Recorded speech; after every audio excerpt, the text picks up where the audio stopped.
एबे एबे गोटे बड़ अपडेट बड़ निर्देश जून 24 जाए स्कूल बंद छात्र छात्री और शिक्षकों को आराम जून 24 जाए सबु सरकारी विद्यालय बढ़िला छुट्टी संपूर्ण खबर कौन रही पूर्व आपण मानक गोटे छोटिया अनुरोध जदि आप नुआक आम चैनल को आछंती वीडियो गोटे लाइक करूँ चैनल को सब्सक्राइब करने सहित पाखर थी बेल आइकन को ऑल क्लिक कर दिंतु कहीं लेटेस्ट अपडेट आप सर्वप्रथम चैनल माध्यम पाइपर स्कूल खरा छुट्टी को नहीं आसला बड़ खबर जून 24 जाए सबु सरकारी स्कूल बंद रहिबो प्रबल उत्ताप को ध्यान रखी उत्तर प्रदेश अष्टम श्रेणी पर्यंत सरकारी विद्यालय गुड़िक छुट्टी वृद्धि वर्तमान उत्तर प्रदेश सरकारी विद्यालय गुड़िक जून 24 पर्यंत बंद रखिंट केवल उत्तर प्रदेश नुहे पंजाब हरियाणा मध्य प्रदेश और राजस्थान में जून 30 पर्यंत स्कूल बंद रखा सरकार निर्देश देते पंजाब में 21 रे स्कूल बंद होगा नहीं घोषणा होता बेले हरियाणा रे जून 1 रु खरा छुट्टी घोषणा कर जातीय राजनीति दिल्ली रे मे 11 रु ग्रीष्म छुट्टी आरंभ होता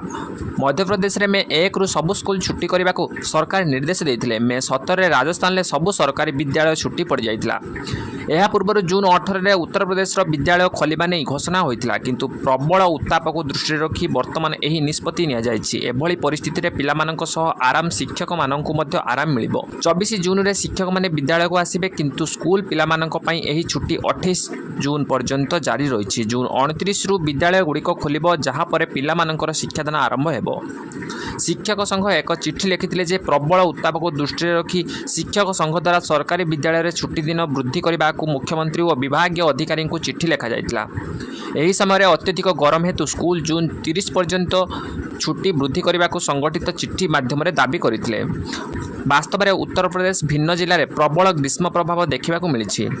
विभिन्न जिले में तापमात्रा शुक्रवार 46 डिग्री सेल्सियस अधिक रही यह व्यतीत पाणीपाग विभाग आज प्रबल गरम संभावना प्रकाश करिछि पाणीपाग विज्ञानी माने कहिसंती वर्तमान उत्तर प्रदेश में प्रबल गरम मुक्ति पाइबा कौनसी संभावना नहीं तेबे आसंता सप्ताह में पागरे किछि परिवर्तन आसिबो एवं उत्तर प्रदेश किछि जिले में वर्षा हेबार संभावना रही आसंता सप्ताह सुधा मौसुमी पहुंचबार संभावना रही बोली पाणीपाग विभाग केन्द्र